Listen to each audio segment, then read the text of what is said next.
你有过这样的经历吗？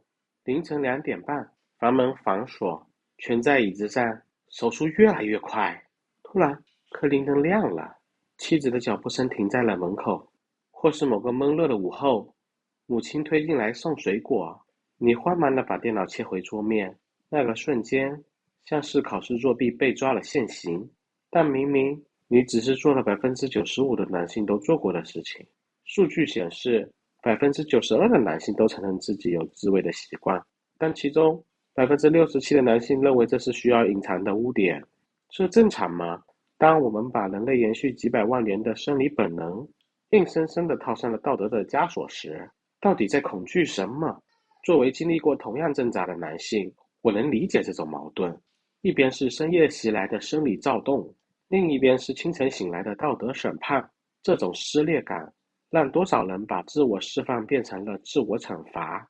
今天我们要讨论的不是该不该打飞机，而是个更残酷的问题：一个男人究竟要到多少岁才能摆脱这种伴随一生的道德审判？60岁、80岁，还是直到停止呼吸的那天？事先声明，做这条视频不是我的想法，是我朋友的朋友问的，并且我们是个严肃的心理学频道。接下来几分钟，请你暂时放下道德的枷锁，我们用脑科学数据和临床案例来解剖这个话题。14岁的夏天，身体突然变成了不受控制的警报器，那些在数学课上莫名勃起的尴尬，就连冲澡时水流划过皮肤的触感，都像是在引爆全身的神经地雷。心理学称之为生理唤起，这不是轻飘飘的欲望，是实实在在的生理负荷。想象一下，你正提着30斤的大米，肌肉颤抖的警告说该放下了。但性欲的可怕之处在于，手上提着重物10斤、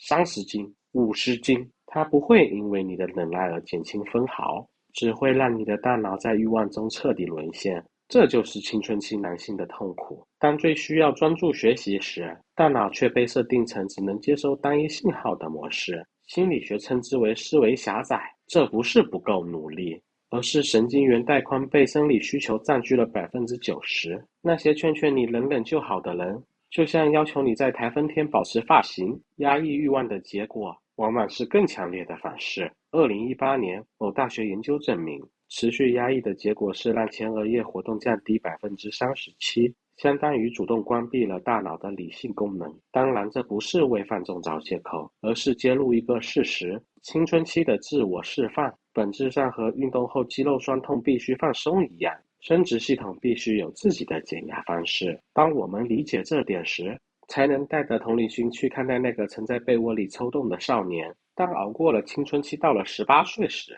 会发现欲望从没放过你，他只是学会了穿西装打领带。有人需要午休时躲入隔间快速解决，否则下午的会议根本听不进 PPT。有人睡前不释放一次，凌晨3点还会听着天花板数心跳。这不是性格缺陷，是基因给我们安装的终身补丁。即使进入了婚姻，拥有了合法的性生活，依然会遭遇残酷的现实。办理经期、孕期、加班，独自躺在客房的深夜里，会质问自己：为什么烈火浇不灭？因为性欲不是火，是地壳下的岩浆。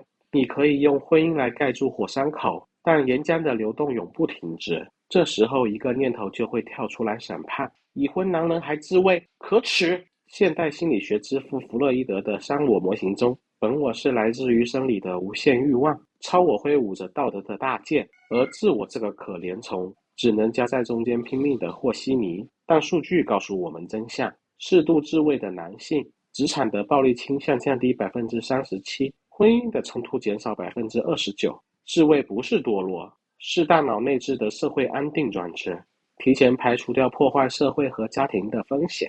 用5分钟的自我奖励来换取家庭生态的安稳，简直是现代版的普罗米修斯爆火呀！在成年期掌握性自主权，本质上是用认知来对抗基因。就像你不会因为饥饿感去洗劫超市，而是学会了用健康的食谱来驯化本能。这才是成年后的真正意义。现在我们直面最终的问题：一个男人究竟要活到多少岁，才能彻底戒断这种道德原罪？65岁退休那年，还是80岁升职工作那天，还是棺材板盖上的最后一刻？科学给出的答案是，可能需要等到你成为骨灰的那一刻。男性的睾酮在30岁之后每年流失1%到2%，就像手机电池不可逆的老化。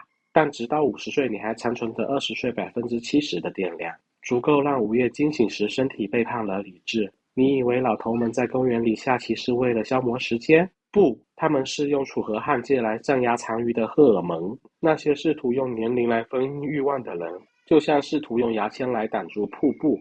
精神分析警告我们，被压抑的欲望会转化成偏执、强迫，甚至反社会倾向。但存在主义心理学给出了一个答案：欲望可以装入人生意义的集装箱里。现在回答一个核心问题：男性几岁不用自慰？正确答案是，当你停止用年龄来评价欲望时，通过调整自己的认知后，就可以不用在乎这个事实。现在需要理解这3个认知：第一，承认欲望是生命流动的信号，不是道德的成绩单；第二，合理的伴侣关系可以调节欲望，而不是禁止欲望；第三，请把释放欲望转化成人生的创造力。完成这3步，就获得真正的性自主权。我们不是消灭欲望，而是让欲望为我们存在的意义而打工。如果看完这个视频的你正在地铁上、卧室或又是卫生间里，请在评论区里用暗号打卡，说出你拥有了自己下半生的自由。